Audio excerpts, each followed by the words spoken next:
Hello students, कैसे हैं आप सब लोग। आई विश आप लोगों को जो हमारा लास्ट सेशन था मल्टीपल चॉइस क्वेश्चंस का वो आप सबको पसंद आया हो। तो उसमें जो हमारे मल्टीपल चॉइस क्वेश्चंस थे वो सारे इंक्लूडेड थे जो हमने अब तक का सिलेबस किया है।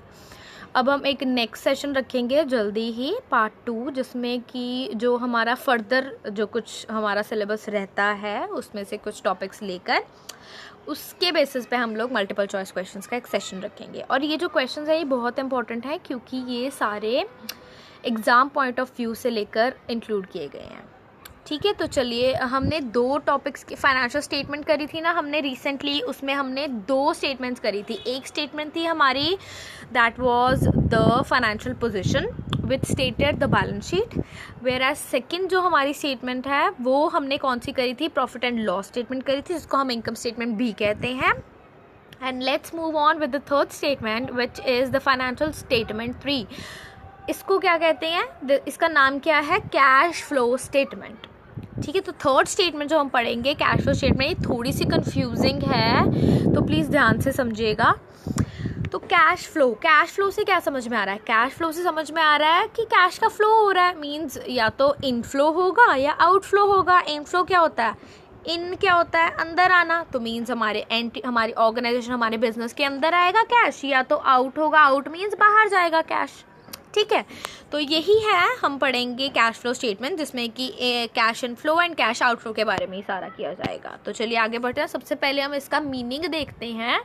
तो what is the meaning of cash flow statement. Basically the cash flow statement present क्या करती है, मूवमेंट कैश की। वो कैश हमारा बैंक बैलेंस में भी हो सकता है, ठीक है, वो सिर्फ कैश वही नहीं है जो कि हमारा कैश इन हैंड है, बट उसके साथ साथ वो हमारा बैंक। अब देखो, अब सपोज हमने परचेज करी है एक असेट, ठीक है, if we have bought an asset, एक असेट हमने बाय करी है। अब वो जब हमने बाय करी है तो ज़रूरी नहीं है ना कि हमने कैश इन हैंड ही दिए हैं उसको पे करने के लिए। हो सकता है हमने अपने बैंक बैलेंस में से पैसे कटवा दिए हों, है ना, तो वो भी क्या है, लेकिन कैश तो गया ना उससे भी, चाहे वो बैंक में से गया तो कैश तो गया। तो चाहे वो कैश है हमारा, whether it is cash in hand और we are talking about the bank balance, क्योंकि बैंक बैलेंस में भी तो कैश ही है और वो हमारे बिजनेस का ही है, और एक पर्टिकुलर पीरियड पे जिसका कि हमने कैश फ्लो स्टेटमेंट तैयार करना है। जैसे बैलेंस शीट 1 साल की तैयार करते हैं ना, सपोज 1 साल का हमने कैश फ्लो स्टेटमेंट प्रिपेयर करना है, तो उसी 1 साल के अंदर जितने भी हमारे ट्रांजैक्शंस हुई हैं जिसमें कि कैश हमारा इनफ्लो हुआ है या आउटफ्लो हुआ है, वो सारी चीज़ें हम इन्वॉल्व करती हैं कैश फ्लो स्टेटमेंट में। क्लियर है, आगे बढ़ते हैं हम लोग। अब देखो, कैश फ्लो स्टेटमेंट में ना हमने इसको क्लासिफाई करने के लिए कैश फ्लो को, कि वेदर हमारा कैश इनफ्लो हो रहा है या आउटफ्लो हो रहा है, इसको करने के लिए हमने इसको 3 कैटेगरीज में इसको क्या किया है, क्लासिफाई किया है। इसमें एक्टिविटीज़ बताई हैं, पहली activity, second activity and third activity. The first activity इसको नाम दिया गया है ऑपरेटिंग एक्टिविटी, दूसरी एक्टिविटी को नाम दिया गया है इन्वेस्टिंग एक्टिविटी, और थर्ड एक्टिविटी को नाम दिया गया है फाइनेंसिंग एक्टिविटी। तो अभी हम इसको, पहले मैं आप लोगों को मीनिंग बता देती हूँ इन तीनों का, फिर उसके बाद हम डिटेल में पढ़ेंगे कि ये होती क्या है। ओके, तो let's begin. Let's talk about operating activities. What is an operating operating से क्या समझ में आ रहा है आप लोगों को, ऑपरेट विच इज़ कुछ भी ऑपरेट हो रहा है। जैसे हमारा बिजनेस है, बिजनेस में कोई सपोज मैन्युफैक्चरिंग का कोई भी बिजनेस है, जैसे शैम्पूज़ बनने का, तो कोई भी एक्टिविटीज़ जो कि हमारे मैन्युफैक्चरिंग में मीन्स हमारे बिजनेस से रिलेटेड हो, हमारे शैम्पू के बनने से रिलेटेड हो, वो सारी की सारी एक्टिविटीज़ किस में आएंगी, ऑपरेटिंग एक्टिविटीज़ में। बेसिकली इसका मतलब होता है कि वो एक्टिविटीज़ जो हमारे बिजनेस रिलेटेड हो। प्राइमरी लिखा ना इन्होंने, that represent the cash flow from primary activities. Primary activities वही एक्टिविटीज़ होती हैं जो कि हमारे बिजनेस से रिलेटेड हो, सारी की सारी एक्टिविटीज़, तो वो किस में इन्वॉल्व होंगी, हमारी ऑपरेटिंग एक्टिविटीज़ में। ठीक है, सेकेंड एक्टिविटी है, जैसे मैंने आप लोगों को बताया था, let me tell you again, कि सपोज मैंने सेल करे हैं, जैसे मेरा शैम्पू का बिजनेस है, okay, my entity manufactures shampoo, तो मैंने शैम्पू की जो भी सेल करी है उससे जो भी मेरे को पैसे जनरेट हुए हैं, इनकम जनरेट हुए, द प्रॉफिट, वो हम किस में लेंगे, ऑपरेटिंग एक्टिविटी में। और दूसरा, अगर मैंने बैंक में कोई पैसे डिपॉजिट कराए हैं उस पर मुझे क्या मिल रहा है, इंटरेस्ट मिल रहा है, तो वो भी मेरी इनकम है, नो डाउट। लेकिन बट वो जो मैंने पैसे बैंक में डिपॉजिट कर रहे हैं वो मेरे कुछ बिजनेस से रिलेटेड तो नहीं है ना, वो मुझे कोई बिजनेस से रिलेटेड तो प्रॉफिट नहीं हुआ ना, वो तो मुझे एक एक्स्ट्रा कहीं से मुझे जो इनकम हुई है तो वो चीज़ हम नहीं लेंगे ऑपरेटिंग में, हम सिर्फ वही एक्टिविटीज़ लेंगे जो कि हमारे बिजनेस से रिलेटेड हो। क्लियर है? चलिए आगे बढ़ते हैं। The second one is investing activities. अब इन्वेस्टिंग एक्टिविटीज़ कौन सी होती हैं? देखो, इन्वेस्ट कर रहे हैं, इन्वेस्ट किससे करते हैं हम लोग? जब असेट्स हम खरीदते हैं हमारे ऑर्गेनाइजेशन में तो उसी से हम इन्वेस्ट करते हैं ना, चीज़ उसी से उसको लगा के हम बिज़नेस में इन्वेस्ट करते हैं और फिर हमें क्या जनरेट होती है? इनकम जनरेट होती है। तो मीन्स सबसे पहले तो बेसिकली क्लियर है क्या इन्वॉल्व होगा इसमें? परचेज होगा या फिर सेल होगा, किस चीज़ का?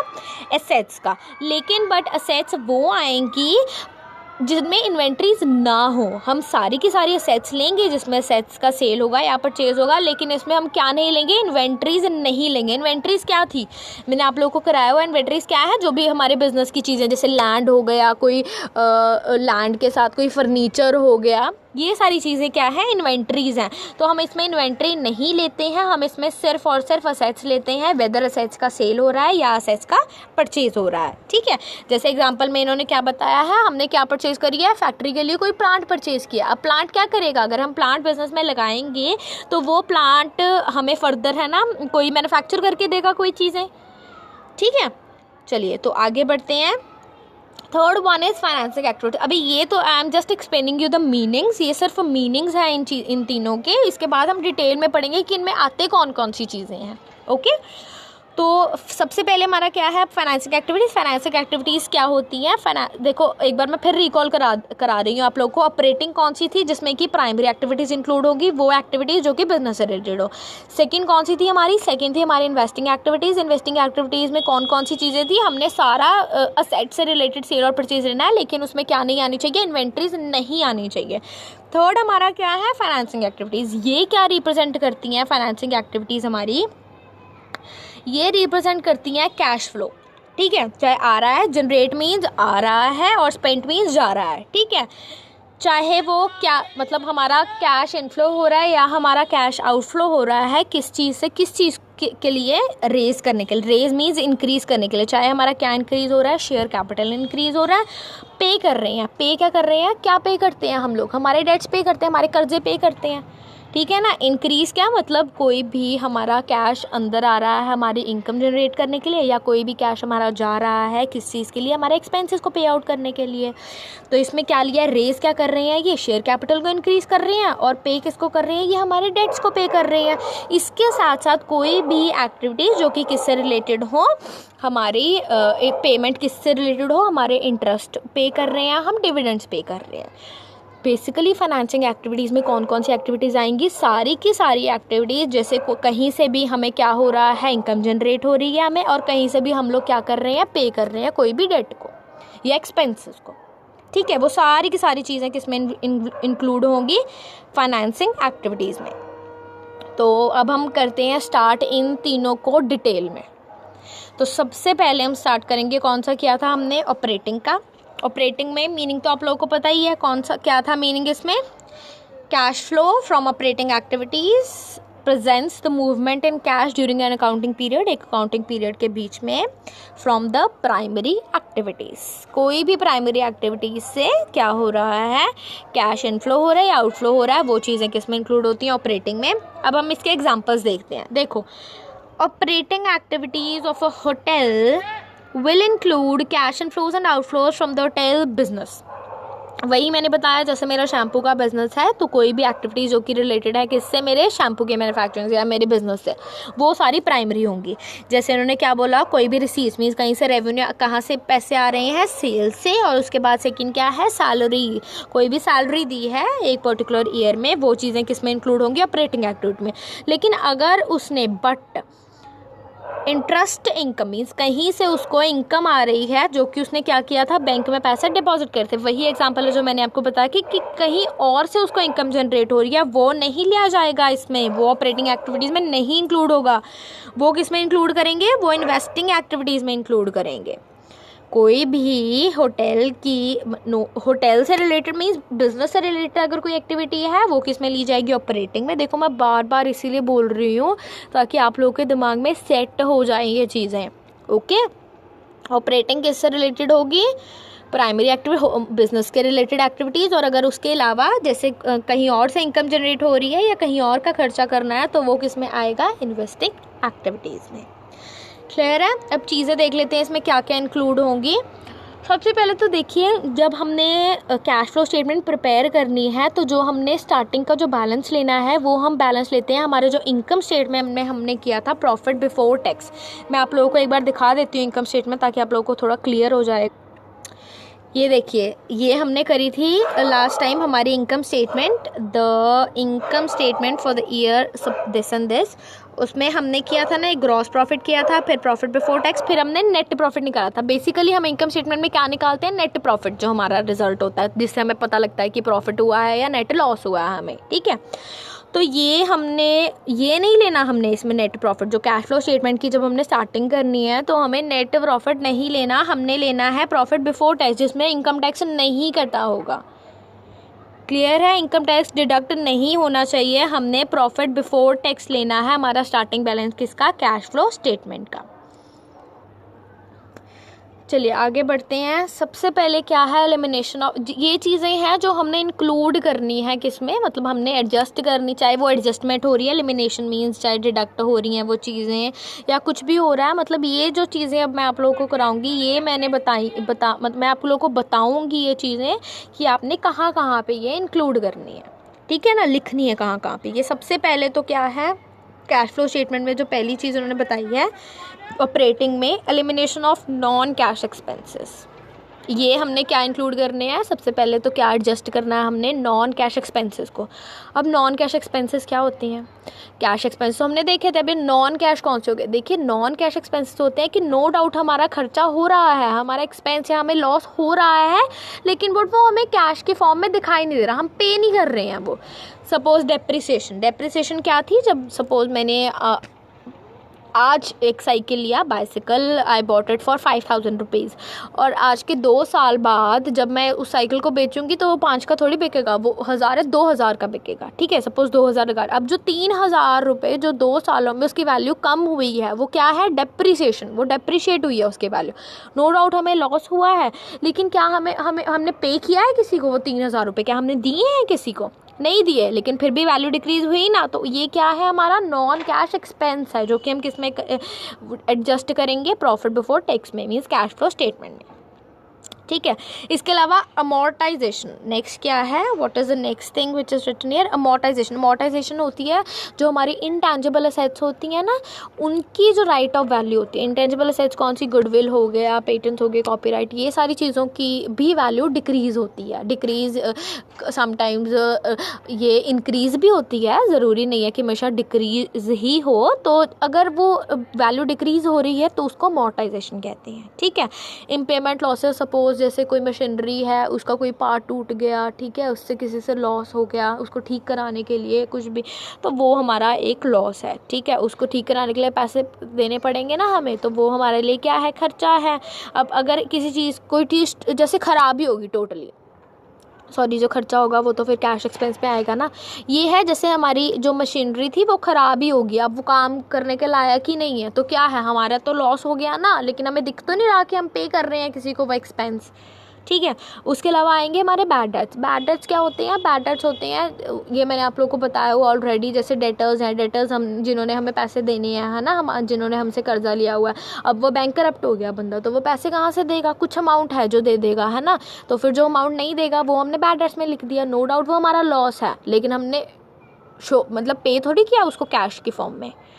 तो ये सारी चीज़ें आएंगी हमारे ऑपरेटिंग में। ठीक है, उसके अलावा ये बीच का छोड़ दो, एंड का देखो, elimination of non cash income. ये क्या थी, नॉन कैश एक्सपेंसेस थे, अब नॉन कैश इनकम है, कहीं से हमें क्या आ रही है, इनकम आ रही है, लेकिन बट हमें दिखाई नहीं दे रही। जैसे वही एक चीज़ की वैल्यू, अब साइकिल हमने बेचा 2000 का, उससे डेप्रिशिएट होगी ना 3000 वैल्यू, अगर वो 5000 की जगह हम 6000 में बेच रहे हैं 2 साल बाद वो साइकिल, या 5500 में बेच रहे हैं, वो क्या हो गया, उसकी वैल्यू क्या होगी, एप्रिशिएट मीन्स इंक्रीज़ होगी उसकी वैल्यू रीवैल्यूएशन से, तो वो चीज़ किस में आएगी, ऑपरेटिंग में आएगी।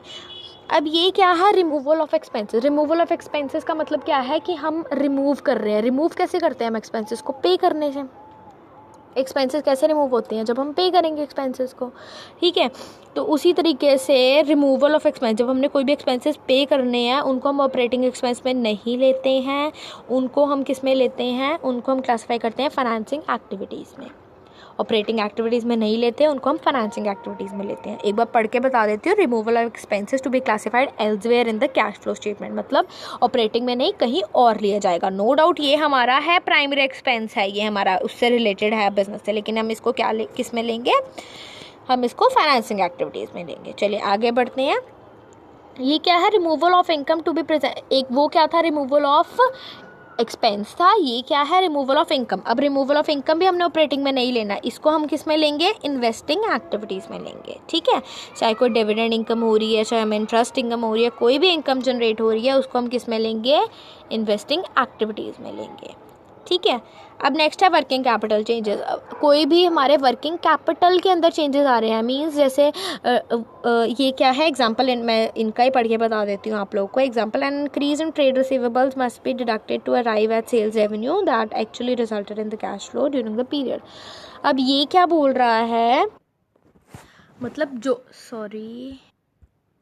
मतलब जो भी हमारे जैसे डेटर्स हैं, डेटर्स जब हम सेल करते हैं तो डेटर्स हमारे इंक्रीज़ होते रहते हैं ना, तो हम वो तो हमारे इंक्रीज़ हो रहे हैं, लेकिन जब भी कोई भी डेटर्स ने किसी भी टाइम पे जब हमें पेमेंट करी है ना, हमें क्या आई है, इनकम आई है, तो हमने क्या कर देनी है, वो डिडक्ट कर देनी है साथ के साथ डेटर्स में से। क्लियर है? चलो आगे बढ़ते हैं। ये है हमारी इन्वेस्टिंग एक्टिविटी। इन्वेस्टिंग एक्टिविटी कौन सी थी, सारी सेट्स लेनी है अदर देन इन्वेंट्रीज। तो इसमें क्या लिखा है, cash flow from investing activity include the movement of cash flow as a result of purchase of assets other than the inventory, ठीक है। जो एंटिटी की क्या है, प्राइमरी ट्रेड्स हैं, इनको इन्वेंट्री कहते हैं, जैसे लैंड हो गया, फर्नीचर हो गया, ये सारी चीज़ें। तो फॉर एग्जाम्पल, जैसे in case of a manufacturer of cars, कौन है, मैन्युफैक्चरर ऑफ कार्स है, जो कि क्या बनाता है, कार्स बनाता है। Proceed from the sale of factory plant shall be classified as cash flow from investing activities. क्या मतलब है इसका, ये कह रहा है कि जैसे कार का मैन्युफैक्चरर है बंदा, ठीक है, कार्स बनाता है वो, उसको क्या है, उसको कहीं से इनकम क्या हो रही है, सेल ऑफ फैक्ट्री प्लांट, उसका जो फैक्ट्री में कोई प्लांट है कुछ भी, ठीक है, उसको उसने बेच दिया, तो वो चीज़, ये क्या बेची गई है, ये एसेट बेची गई है ना उसकी, तो वो क्या है, कैश फ्लो हो रहा है, तो वो किस में इंक्लूड करेंगे, इन्वेस्टिंग एक्टिविटीज़ में। लेकिन अगर कहीं से कैश आ रहा है उसको किस में से, सेल ऑफ कार्स में से, जैसे कार्स को उसने सेल किया, तो वो किस में आएगा, ऑपरेटिंग एक्टिविटी में। समझ रहे हो? मैं एक बार और आप लोगों को क्लियर करती हूँ। देखो, सेल्स का मैन्युफैक्चरर है, सपोज मैं क्या बनाती हूँ, कार बनाती हूँ मैं, तो अगर मैं कार को बेचकर अगर मुझे कोई पैसा आएगा, तो वो कौन सी एक्टिविटी है, प्राइमरी एक्टिविटी है ना, मेरे बिजनेस से रिलेटेड, तो वो किस में लूँगी मैं, ऑपरेटिंग में। लेकिन अगर मैंने कार बनाने की फैक्ट्री में से कोई मशीन है वो बेची है, वो मशीन क्या थी, वो एसेट थी ना, नो डाउट वो ऑपरेटिंग एक्टिविटी है, लेकिन बट वो क्या है, वो एसेट है। तो हमने क्या पढ़ा था, एसेट्स हम किस में लेते हैं, इन्वेस्टिंग एक्टिविटीज़ में। तो वो एसेट्स का जो पैसा आएगा उसको बेचकर वो किस में लूँगी मैं, इन्वेस्टिंग एक्टिविटी में। और या तो मैं वो जो एसेट है उसको अगर मैं क्या करूँगी, अगर कोई एसेट को मैं परचेज भी करूँगी, तो सेल हो रही थी ना, अगर मैं परचेज भी करूँगी तो वो भी मैं किस में लूँगी, इन्वेस्टिंग एक्टिविटीज़ में। क्लियर है? चलो आगे देखते हैं। इसमें क्या पढ़ेंगे हम लोग, finally cash outflow expanded on the purchase of investment and fixed assets. ये मैंने पता कर लिया कि कैश आउटफ्लो हो रहा है, मींस बाहर जा रहा है, तो किससे होगा, जब हम परचेज कर रहे हैं कोई भी एसेट्स को, ठीक है। कैश इनफ्लो मतलब हमें क्या हो रही है, इनकम हो रही है किसी भी एसेट्स या इन्वेस्टमेंट से। Cash inflow from disposal of investments and fixed asset. अब देखो, इनफ्लो मीन्स जब हम हमारी वही है ना, जैसे हमारी कोई भी मशीन को हमने बेचा है, ये तो हमारी नॉर्मल थी, हमारी एसेट्स थी, ठीक है, हमने परचेज करी है या हमने सेल करी है कोई भी चीज़ें, कोई भी एसेट। लेकिन अगर क्या हो रहा है, डिस्पोजल, जैसे जब एक चीज़ कुछ वक्त के बाद मतलब जैसे काम करना बंद कर देती है ना, या फिर उसका कोई ज़रूरत नहीं है बिजनेस में, तो हम उसको सेल कर देते हैं, उसको डिस्पोज ऑफ कहते हैं। तो उसी तरीके से हमने अगर कोई एसेट अपने ऑर्गेनाइजेशन की, हमारे बिजनेस की हमने डिस्पोज ऑफ करी है, तो उससे हमें इनकम आई है, तो है तो वो हमारी एसेट ही थी ना, तो वो भी हम किस में इंक्लूड करेंगे, इन्वेस्टिंग एक्टिविटीज़ में। ठीक है, अब नेक्स्ट है हमारी फाइनेंसिंग एक्टिविटीज़। क्या पढ़ेंगे अब हम, थर्ड है हमारी कौन सी, फाइनेंसिंग एक्टिविटीज़। इसमें क्या चीज़ें हम इंक्लूड करेंगे, ये तो तुम लोगों को पता है ना, फाइनेंशियल एक्टिविटीज़ होती कौन सी हैं, कौन सी एक्टिविटीज़ होती हैं फाइनेंसिंग एक्टिविटीज़, जिसमें हम लोग क्या करते हैं, जैसे इंटरेस्ट हो गया, हमने पे किया है या कहीं से आया है इनकम के तौर पे, तो वो सारी चीज़ें इंक्लूड करेंगे। चाहे हमारा कैपिटल इंक्रीज़ हो रहा है, चाहे हमें डेट पे आउट कर रहे हैं, वो सारी चीज़ें इसमें इंक्लूड होंगी। अब ये देखो स्टार्टिंग में क्या है, सबसे पहले हम इसमें इंक्लूड क्या क्या करेंगे। सबसे पहले चीज़ें शेयर इशू कर प्रोसीड फ्रॉम, अच्छा ठीक है, शेयर इशू करने से कोई भी इनकम हो रही है, हमें कैपिटल इंक्रीज हो रहा है, शेयर कैपिटल हमारा इंक्रीज, या हमने डिबेंचर्स या लोन्स हमने पे आउट करे हैं। ठीक है, प्रोसीड्स मीन्स चाहे कैश हमारा इनफ्लो हो रहा है चाहे आउटफ्लो हो रहा है, कहाँ से, issue of share capital, debenture, proceeds from, okay sorry, ये है जब हमने स्टार्ट इसका फाइनेंसिंग एक्टिविटीज़। तो क्या था प्रोसीड्स, मतलब ये क्या है कि चाहे हमें कैश इनफ्लो हो रहा है, आउटफ्लो हो रहा है, किससे, शेयर कैपिटल से रिलेटेड या फिर डिबेंचर्स या बैंक लोन से। सबसे पहले क्या है, कैश बाहर जा रहा है on the cost of finance, जैसे डिविडेंड या फिर हमने एक्सपेंसेस पे करे हैं। और उसी तरीके से क्या है, कैश आउटफ्लो हो रहा है repurchase of share capital and repayment of debentures. अगर हमने दोबारा से ख़रीदे हैं कोई भी शेयर कैपिटल तो वो क्या है, खर्चा हुआ हमारा। और अगर हमने पे करे हैं क्या, हमारे डिबेंचर्स, हमने कोई लोन है, हमारे डिबेंचर्स भी लोन्स होते हैं हमारे एक तरीके के, शेयर्स होती है हमारी इक्विटी, हमारी असेट्स होते हैं, लेकिन हमने ख़रीदने के लिए उसको शेयर कैपिटल, हमने पैसे शेयर्स खरीदे हैं, तो उसके लिए क्या है, पैसे पे किए हमने। उसी तरीके से हमने अपने लोन पे आउट करे हैं, लोन का क्या करेंगे हम, वो भी पेमेंट करेंगे हम लोग। ठीक है, तो ये क्या है, कैश आउटफ्लो हो गया दोनों, कि डिविडेंड पे कर रहे हैं, इंटरेस्ट पे कर रहे हैं, या फिर हम डिबेंचर्स या लोन पे कर रहे हैं। तो ये क्या है, तो ये पढ़ी है हमने 3 एक्टिविटीज़, जो कि थी ऑपरेटिंग, फाइनेंसिंग और इन्वेस्टिंग एक्टिविटीज़।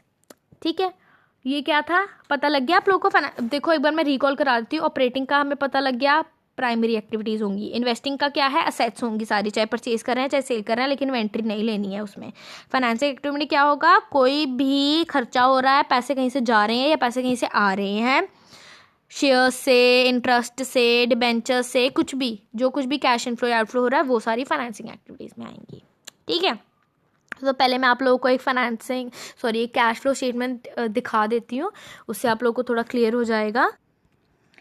चलिए, ये है हमारी कैश फ्लो स्टेटमेंट। ठीक है, जिसमें हमारा डिफ्रेंशिएट किया हुआ है 3 कैटेगरीज में। ये है हमारा ऑपरेटिंग, और फिर हमारा इन्वेस्टिंग और फाइनेंसिंग एक्टिविटीज़ दे रखी है। ठीक है, इसको ज़्यादा डिटेल में नहीं समझाऊंगी, बिकॉज आप लोग ये करने की आप लोगों को ज़रूरत नहीं है। जिस तरीके के आपको मल्टीपल चॉइस क्वेश्चंस आएंगे वो मैं आप लोगों को करवा दूंगी। ठीक है, इसके बाद भी, इस सेशन के बाद भी 2-3 MCQ से आपको थोड़ा आइडिया दिलवा दूंगी कि किस तरीके के आएंगे। ठीक है, तो ये क्या है हमारी ऑपरेटिंग, जिसमें हमने क्या किया था, ये सारे हमने किए थे कि आउटफ्लो हो रहा है नॉन कैश एक्सपेंस है, जैसे हमारे कोई इनकम्स है नॉन कैश, ये क्या है, वर्किंग कैपिटल चेंजेस हो गए, ये भी हमने उसमें किए थे, कैश जनरेटेड फ्रॉम ऑपरेशंस, ये सारी चीज़ें किस में हैं, हमारे ऑपरेटिंग एक्टिविटीज़ में हैं। ठीक है, इसके बाद हमारी सेकंड कौन सी है, ये हो गई हमारी सारी की सारी चीज़ें किस में से, इन्वेस्टिंग एक्टिविटीज़ में। इसमें क्या है, कैपिटल एक्सपेंडिचर, ये dividend received, interest received, fixed asset, ये सारी क्या हैं, असेट से रिलेटेड हैं। ओके, थर्ड हमारी क्या चीज़ है, फाइनेंसिंग एक्टिविटीज़ होगी, लोन हो गया, शेयर कैपिटल हो गया, लोन हो गया। ओके, तो बेसिकली ये है हमारी क्या, कैश फ्लो स्टेटमेंट। इसमें एंड में क्या बताया हुआ है, नेट इंक्रीज या डिक्रीज जो भी हुआ है कैश या कैश इक्विवेलेंट एट द, ये तीनों का, ये टोटल मतलब तीनों की तीनों एक्टिविटीज़ का बता रखा है। ये देखो ध्यान से, एंडिंग में ये जो नेट इंक्रीज और बता रखा है ना, चाहे डिक्रीज हो या इंक्रीज हो, ये बताते हैं इसमें एंडिंग में। इन्होंने नेट इंक्रीज बताया, ABC पता है क्या लिखा है इन्होंने, A मतलब ऑपरेटिंग एक्टिविटी का, फाइनेंसिंग और इन्वेस्टिंग, तीनों का मिलाकर इन्होंने बताया कि नेट इंक्रीज हुआ है। उसके बाद कैश फ्लो स्टेटमेंट का इन्होंने स्टार्टिंग ऑफ द ईयर बताया है क्या था, और फिर बताया है एंडिंग ऑफ द ईयर क्या बैलेंस है। ओके, चलिए मैं आप लोगों को एक आध MCQ करवा देती हूँ, जो कि हमारा बेसिकली एग्जाम के पॉइंट ऑफ व्यू। चलिए, फर्स्ट MCQ क्या है, अकाउंटिंग स्टैंडर्ड 3 जो हमारा कैश फ्लो स्टेटमेंट है, कैश फ्लो को किस तरीके से क्लासिफाई किया गया है, ऑपरेटिंग एक्टिविटीज़ और इन्वेस्टिंग एक्टिविटीज़ में, इन्वेस्टिंग और फाइनेंसिंग में। देखो पढ़ने की तो ज़रूरत ही नहीं है, क्योंकि हमने अभी किया, इतनी बार किया है कि 3 कैटेगरीज में बताया हुआ। अब पहले में भी 2 हैं, सेकंड में भी 2 हैं, थर्ड में भी 2 हैं, तो it means last he option होगा जिसमें तीनों हैं, कि ऑपरेटिंग एक्टिविटी भी है, फाइनेंसिंग एक्टिविटी भी है और इन्वेस्टिंग एक्टिविटी भी है। ठीक है, चलिए नेक्स्ट देखते हैं कैश फ्लो स्टेटमेंट। क्योंकि बेसिकली आपको ज़्यादातर थ्योरेटिकल क्वेश्चंस ही आएंगे, आपको प्रैक्टिकल क्वेश्चंस बहुत रेयर आएंगे। ठीक है, तो कैश फ्लो स्टेटमेंट क्या है, कैश फ्लो स्टेटमेंट को और क्या कहते हैं, ये हमने नहीं किया ना, ये मैं आप लोग को बता देती हूँ कैश फ्लो स्टेटमेंट को क्या कहते हैं। इसका answer both A and B है, ये याद रखना, ये बहुत इंपॉर्टेंट है। कैश फ्लो स्टेटमेंट को एक तो हम बोलेंगे statement of changes in financial position, कि फाइनेंशियल पोजीशन में चेंज हो रहा है। जब कैश आउटफ्लो होगा या कैश इनफ्लो होगा तो हमारे खर्चे बढ़ेंगे, हमारे इनकम्स बढ़ेंगी, तो उससे पता लगेगी हमें फाइनेंशियल पोजीशन एक कंपनी की। ठीक है, और उसके बाद क्या है, इसको क्या बोलते हैं, statement accounting for variation in cash. Variation का क्या मतलब होता है, ये होती हैं वेरिएशंस, ऊपर नीचे ऊपर नीचे ऊपर नीचे। तो हुआ ना ऊपर नीचे, कभी हमारा कैश आउटफ्लो हुआ और कभी हमारा कैश इनफ्लो हुआ, तो वो वेरिएशंस आ गई हमारी बिजनेस में। तो वही चीज़ है, तो क्या इसको बेसिकली दो नाम है, इसको ये भी बोलते हैं कि changes in the financial position, as well as इसको बोलते हैं accounting for variation in cash. ठीक है, लास्ट देख लेते हैं, ये क्या है, ऑब्जेक्टिव क्या होता है बेसिकली कैश फ्लो स्टेटमेंट का, बताओ आप लोग क्या ऑब्जेक्टिव होता है। Analysis of cash position, analysis मतलब कि हमने देखना कि कैश की क्या पोजीशन है, ये हमने अभी किया था, है ना, कि कितने एक्सपेंसेस हुए हमारे, कितने इनकम से, तो क्या पोजीशन है बेसिकली हमारे ऑर्गेनाइजेशन की, हमारे बिजनेस की। Short term cash planning means थोड़े वक्त में कैश की प्लानिंग की, हमारा कैश कहाँ जा रहा है या कैश कहाँ आ रहा है, ये सारी चीज़ें। इवैल्यूएशन ऑफ लिक्विडिटी, ये क्या, ये होता है जैसे जो भी एसेट्स है ना हमारे ऑर्गेनाइजेशन में, हमारे ऑर्गेनाइजेशन में जितनी भी एसेट्स हैं, अगर हम उनको उनकी मीन्स अगर हम उनकी वैल्यू चेक कर, उसकी वैल्यू को इवैल्यूएट करना। लिक्विडिटी क्या, लिक्विडिटी अगर हम सारी की सारी जो भी हमारी एसेट्स हैं, अगर हम उनको बेच देते हैं, जितनी भी एसेट्स हैं हमारे ऑर्गेनाइजेशन की एसेट्स के साथ साथ, अगर हम सारे के सारे मतलब जो भी कैश है हमारा या बैंक बैलेंस है हमारा, उसको जब हम इवैल्यूएट करते हैं तो देखते हैं, तो उससे क्या पता लगता है, हमें पोजीशन पता लगती है हमारे ऑर्गेनाइजेशन की। ठीक है ना, तो वही है इवैल्यूएट करना, हमने वैल्यू निकालना हमारे सारे असेट्स को, हमने जब लिक्विडिटी करनी है उनकी, जैसे सारे असेट्स को जब हमने सपोज बेच दिया या उनकी वैल्यू जब हमने इवैल्यूएट करी, वो चीज़ होती है कैश फ्लो स्टेटमेंट में। नेक्स्ट है कंपैरिजन ऑफ ऑपरेटिंग परफॉर्मेंस, मतलब जो हमारी एक्टिविटीज़ हो रही हैं सारी की सारी ऑपरेशन के रिलेटेड, तो उसका कंपैरिजन करना। तो क्या करते हैं हम कैश फ्लो स्टेटमेंट में, ये सारी चीज़ें करते हैं हम कैश फ्लो स्टेटमेंट में। ये जो हमारी कैश फ्लो स्टेटमेंट है ना, वो सारी की सारी चीज़ों को इन्वॉल्व करती है। वो एनालिसिस भी इंक्लूड करती है कैश पोजीशन का, शॉर्ट टर्म कैश प्लानिंग भी करते हैं हम, इवैल्यूएशन भी करते हैं हम हमारे लिक्विडिटी की, और हम कंपैरिजन भी करते हैं ऑपरेटिंग परफॉर्मेंस का। ठीक है, तो ये सारी की सारी चीज़ें इंक्लूड होंगी इसमें। तो चलिए आज का सेशन इतना ही रखेंगे। तो अगर आपको कोई डाउट हो तो मुझे कमेंट सेशन में बता दीजिएगा, मैं नेक्स्ट सेशन में वो क्लियर कर दूँगी। Okay, thank you.